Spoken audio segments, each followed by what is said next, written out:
2019년 트럼프 행정부는 중국 통신장비 업체 화이의 제품 구매를 제한하는 제재를 발표했습니다. 이 기조를 바이든 행정부가 이어받은 겁니다.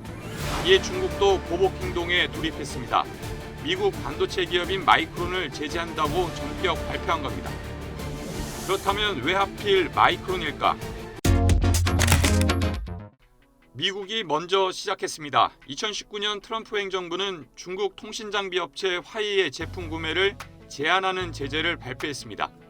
이 기조를 바이든 행정부가 이어받은 겁니다.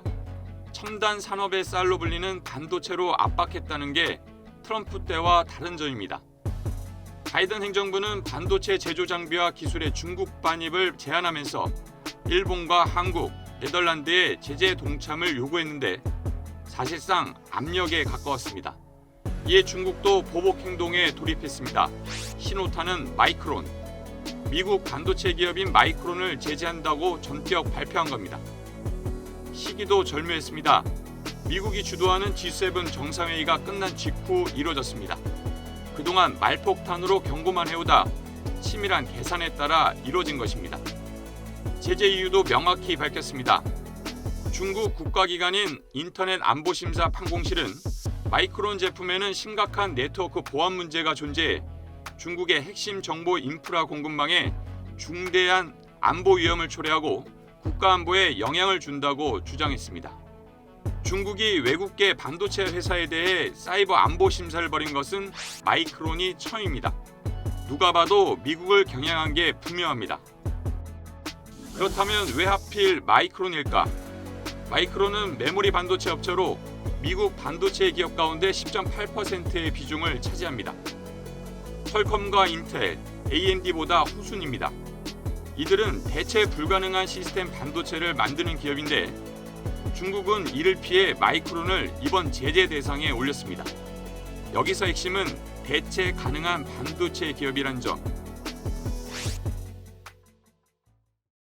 단순 대체도 아닌 확실한 공급을 해낼 수 있는 기업이 바로 우리나라의 삼성과 SK 하이닉스입니다. 이렇게 되면 우리 정부와 기업은 선택의 기로에 설 수도 있습니다. 아니, 선택을 강요받을 수도 있다는 표현이 더 맞는 듯합니다. 정리하면 미국에서 대중국 반도체 제재 동참을 강하게 요구받는 상황에서 중국으로부터는 대체자 역할을 강요받는 상황에 놓이게 된 겁니다.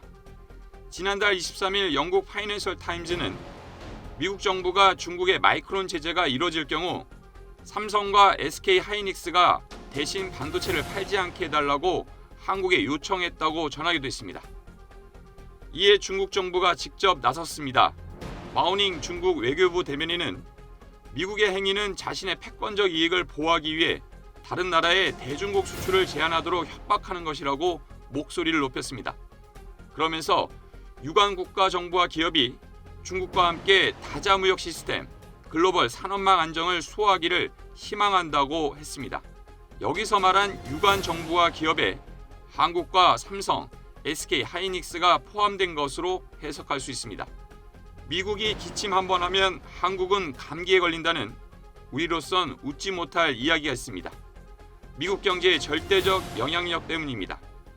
한국으로선 무역 의존도가 높은 중국의 영향력도 무시할 수 없습니다. 결국 미국의 요구를 따르면 중국의 보복이 예상되고 반대로 중국을 따르면 미국의 기침 이상이 우려되는 상황 속에 현재 한국이 놓여 있다고 볼 수 있습니다.